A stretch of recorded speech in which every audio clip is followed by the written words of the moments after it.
രണ്ടാമത്തെ ഓപ്ഷനാണ് new സെയിൽസിൽ പോയിട്ടുള്ളൊരു option ഉണ്ട്. ഇപ്പോൾ POS ടാബിലായിരിക്കും, പക്ഷെ അതേപോലെ മൊബൈലിൽ തന്നെ നമുക്ക് കുറച്ചും കൂടി ഈസി ആയിട്ട് യൂസ് ചെയ്യാനുള്ള ഓപ്ഷനാണ് ന്യൂ സെയിൽ.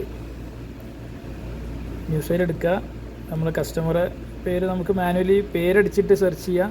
ഇനി അതല്ല കസ്റ്റമർ കോഡോ നമ്പർ എന്തെങ്കിലും നമ്മൾ കൊടുത്തിട്ടുണ്ടെങ്കിൽ നമ്പർ അടിച്ചാൽ ഇവിടെ കിട്ടും, കസ്റ്റമർ കോഡ് കൊടുത്തിട്ടുണ്ടെങ്കിൽ. പിന്നെ നമ്മൾ ടാക്സ് നമ്പർ ഉള്ള ആൾക്കാരാണെങ്കിൽ അവർക്ക് ടാക്സ് ഇൻവോയ്സ് കൊടുക്കുക. പിന്നെ ക്യാഷ് ആണോ ക്രെഡിറ്റ് ആണോ ബാങ്ക് ആണോ നമുക്ക് സെയിൽസിൻ്റെ ഇടയിൽ വേണമെങ്കിൽ സെലക്ട് കഴിഞ്ഞ് ലാസ്റ്റ് സേവ് ചെയ്യുന്നതിന് മുന്നേ കസ്റ്റമറോട് ചോദിച്ചിട്ടും ചെയ്യാൻ പറ്റും.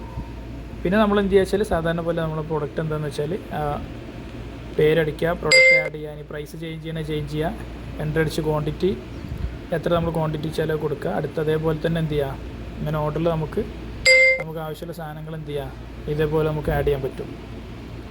പിന്നെ താഴെ വന്നിട്ട് എന്ത് ചെയ്യുക, ഇപ്പോൾ ഡയറക്റ്റ് സേവ് ആൻഡ് പ്രിൻറ്റും കൊടുക്കുക. ഇനി അതിൽ ആഡ് സെയിൽ കൊടുത്തിട്ട് ഓക്കെ കൊടുത്തു കഴിഞ്ഞാൽ ഇൻവോയ്സ് സേവ് ആയി.